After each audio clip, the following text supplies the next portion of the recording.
Mr. Roy, seek recognition. Move to strike the last word. That, the gentleman is recognized. Well, as the gentlelady on the other side of the aisle knows, I too live in Texas. Raised my son, daughter to respect firearms. We shoot them frequently on our property. We shoot semi-automatic weapons on my property.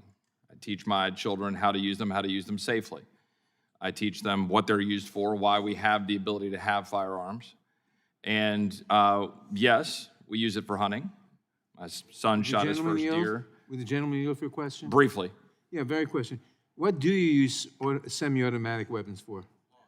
I use semi-automatic weapons to kill hogs. I use semi-automatic weapons for sport and shooting on our property, but I also have semi-automatic weapons, and I'm getting to the point.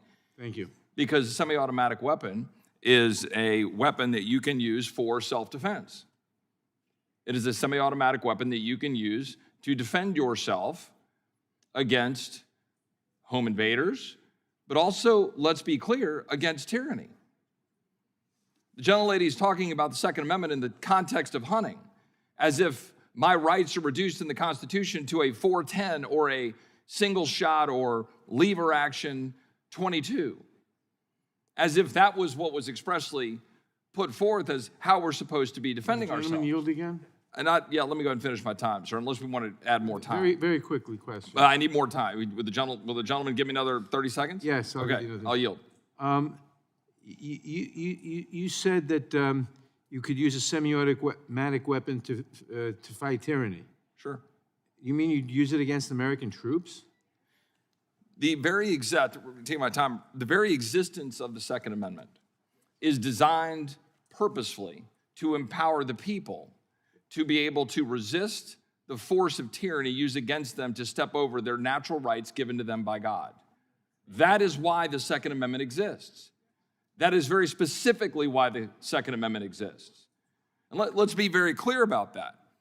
Let's rewind the clock a little bit, as I know at least several justices have written in Supreme Court opinions, but about what life looked like in the 19th century and what the government was doing to remove the ability of either slave owners or, importantly, freed blacks, or importantly, whites who even stood up in defense of blacks or against slavery, and the efforts by the South and the efforts by the strong arm of government to remove their ability to have firearms.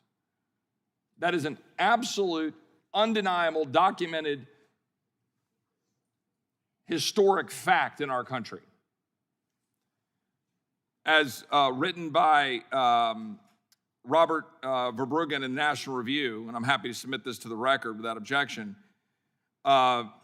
he writes, "The heart of the problem is that in an effort to stave off rebellion and maintain the racial caste structure that had developed under slavery, state and local governments refused to respect freedmen's constitutional rights. Crucial to the South's efforts were gun control laws that applied to blacks and blacks alone. This does not show that," and it goes on further, I'm going to take too longer, where it goes into the South's campaign against black gun ownership, not surprisingly, began long before the Civil War. Two slave rebellions in the 1820s stoked whites' fears, and in response, many legislatures amended their laws prohibiting slaves from carrying firearms to apply the prohibition to free blacks as well. When the government, and he writes further, and I agree with this, when the government has the ability to forbid gun ownership, it has the ability to render groups it dislikes helpless to defend themselves, regardless of whether modern gun control accomplishes its purpose of reducing crime. And for the record, there is no evidence it does. And I agree with that as well. This is so inherent to the very conversation we're having. My colleagues on the other side of the aisle just blithely dismiss due process. A former judge even saying, arguments about due process, you have the opportunity to be heard after. You have the opportunity to be heard after your rights have been taken away. That's the key issue here. We are absolutely destroying the bedrock principle that your rights are given to you by God and that you can't just have to go to the government to ask permission to exercise those rights. And when would the gentleman yield for a question? Could I ask Mr. Roy a question?